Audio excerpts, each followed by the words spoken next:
subscribe Tito Manny Vlog.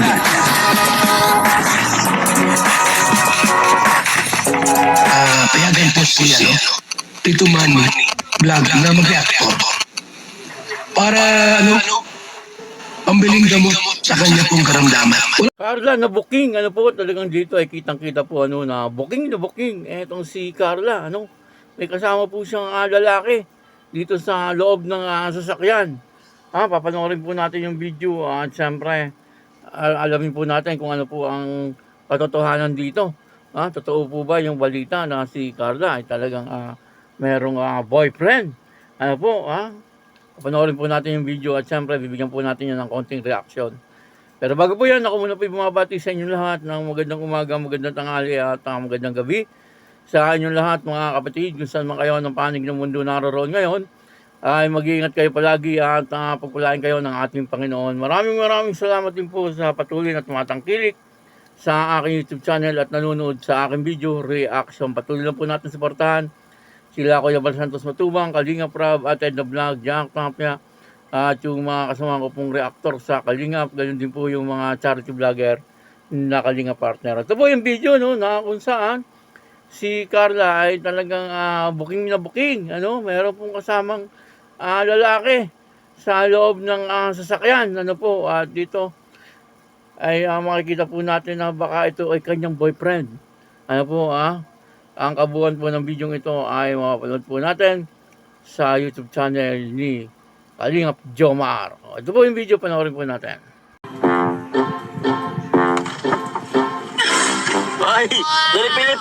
Kain kuya, kain na po. Dito na kami, mainit eh. Dito na pa Dali Philip. Ako po ay na-excite na din po kasi hopefully ini-aim ko sa talaga na next month po na po ako dito po, makakalipat na po ako dito. So, I don't know lang kay Carla, pero hopefully soon na din. Kasi malapot naman na din. Baka nga po sabay kami yung house blessing. Ano parang? Pagkatapos ng bahay ko kay Jomar, bahay ko naman po ipapatapos. Ano sabi mo? Pagkatapos ng bahay mo, bahay ko na naman ipapatapos. Ako magpapatapos? Tatagalan ko muna. Uunahin ko muna ang matapos yung sa'yo. Baka ipatigil ko ba na to ng 1 week muna. Joke lang po guys. Pero yun, thank you very much po. Ay, again, kay Tita Elsa Libatin po sa rin po ng mga foods and bigas po sa ating mga katrabahador. And sa lahat po ng tumulong din, thank you very much. Or nagbigay, dyan. So, Galing man, explain talaga. Very detailed. nagdudusbid na. Nagdudubida talaga. Hindi lang po guys. Thank you guys, God bless.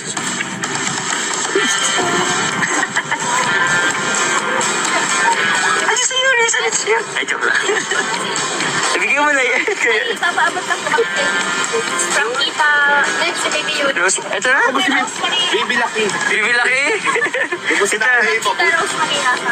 Ito Rosemary Rafa. Yun po, maliwanag, booking na booking. Etong si Carla, may kasamang lalaki sa loob ng sasakyan, walang iba kundi si Kalingap Jomar, Ito naman po yung balita na talagang may boyfriend etong si Carla, Meron naman po talaga, Ang boyfriend niya, siyempre, walang iba kundi si Kalingap Jomar, Kaya yung mga nagsasabi-sabi dyan, nagpo-post dyan, na etong si Carla ay meron daw pong boyfriend na iba, ay yun po ay kalokohan, baka nanliligaw, baka naman nanliligaw lang, hindi naman po boyfriend. Ay kung nanliligaw, ay natural lang yun, kasi siyempre maganda po itong si Carla, natural lang na may manliligaw po dito kahit na may boyfriend na, kasi napakaganda po ni Carla, hindi po mawala na talagang magkakaroon ng mga lalaki na humahanga sa kanya. Yung mga binata na humahanga kay Carla kasi maganda nga itong si Carla. Natural lang yun na may manligaw na iba. Pero alam naman po natin lahat na talagang mapagkakatiwalaan naman itong si Carla. At alam po yun ni Kalingap Jomar. Sila pong dalawa ay talagang mapagkakatiwalaan at nagtitiwala po sila sa bawat isa. At dito nga nakita po natin na halos patapos na yung bahay ni Kalingap Jomar. Tuwan-tuwa si Kalingap Jomar kasi Sabi niya ay baka 1 month na lang, makakalipat na po siya doon sa kanyang napakalaking bahay. Po, grabe naman kung siya lang mag-isa ang lilipat doon. Aalog-alog po siya doon, baka naman kasama yung kanyang pamilya o kapatid o magulang. Kaya lang, may negosyo rin po yata ang magulang nito ni Kalingap Jomar, po, at may sarili ding bahay. Hindi po natin alam kung sino po yung mga kasama niya ron, Pero importante, siyempre, may kasama rin po siya doon, baka mamaya, alam niyo naman, sa panahon po ngayon, ay napaka-delikado. Po, mas maganda rin yung sa bahay ay yung hindi ka nag-iisa. Po, dapat ay meron ka ring kasama. Po, kahit kaibigan or kamag-anak. Sana si Carla, kaya lang ay hindi pa pwede. Po, hindi pa naman sila kasal Malaking issue po yan, kapag si Carla ang isinama niyang nakatira doon. Po, magpakasal muna. Po, kaya hindi naman po siguro papayag si Carla na tumira doon sa panahon ngayon. Kasi si Carla, patapos na rin po yung bahay.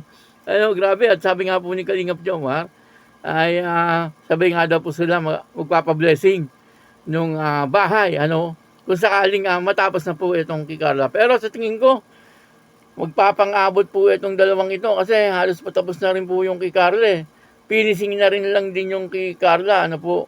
At siguro sa mga panahon ngayon ay baka pintura na ang ginagawa doon kay Carla, nung nakarang kisame. Po, talagang ngayon ay baka patapos na rin. Kakatawa, po, na makikita po natin, si Kalingap Jomar at saka si Carla ay nagpatayo po ng bahay, sa sarili po nilang mga pagod, po, kumbaga ay talagang pinaghirapan nila, pinagsumikapan. Ito pong bahay na pinatayo po nila. Siyempre yung una na bahay ni Carla, yun po ay galing sa Kalingap. Maliwanag po na nagpatayo po noon ay ang Kalingap, at may tulong din naman ng mga sponsor.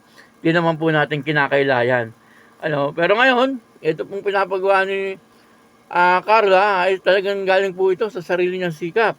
Maaaring may mga galing din sa sponsor, siguro yung mga inipon niya, po, at yun na, ginastos na rin dito sa bahay, pero karamihan siguro dito ay galing dun sa kanyang negosyo at siyempre yung kanyang pagtatrabaho, sa Birthday Box at yung kanyang YouTube channel.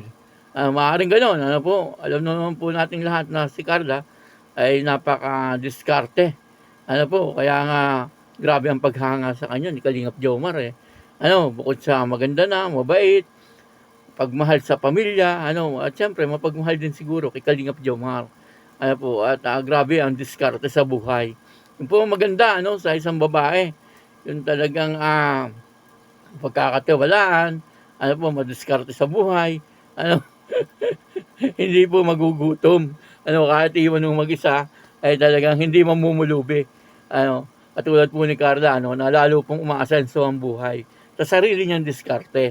Kaya itong si Kalingap Jomar ay talagang grabe ang paghanga kay Carla. At talagang nakikita naman po natin yung pagmamahal din ni Kalingap Jomar dito kay Carla. Kaya maraming lalaki siyempre ang umahanga at talagang siguro mga nanliligaw kay Carla. Hindi po natin alam, pero yung mga sabi-sabi na boyfriend daw ni Carla ay hindi po totoo yun. Wala pong katotohanan yun. Huwag po kayo maniniwala doon sa mga pinopost ng iba, mahirap nga kamag-anak pa naninira kay Carla Kaya si Cynthia nagalit na po, nag-comment na wala na daw pong mahut-hut sa kanila. Kaya sinisiraan na sila. Grabe, Minsan talaga ikaw na ang tumulong. Bandang huli, pagka hindi na ikaw nakakatulong, ay sisiraan ka na. May mga tao pong ganun pero bibihira din naman lang po yung mga taong ganun. Ay mali ang kaisipan. Kaya yun, maraming salamat po sa inyo lahat. At ako po si Tito Manny Vlog na nagsasabing God bless you all. Diyos mabalos.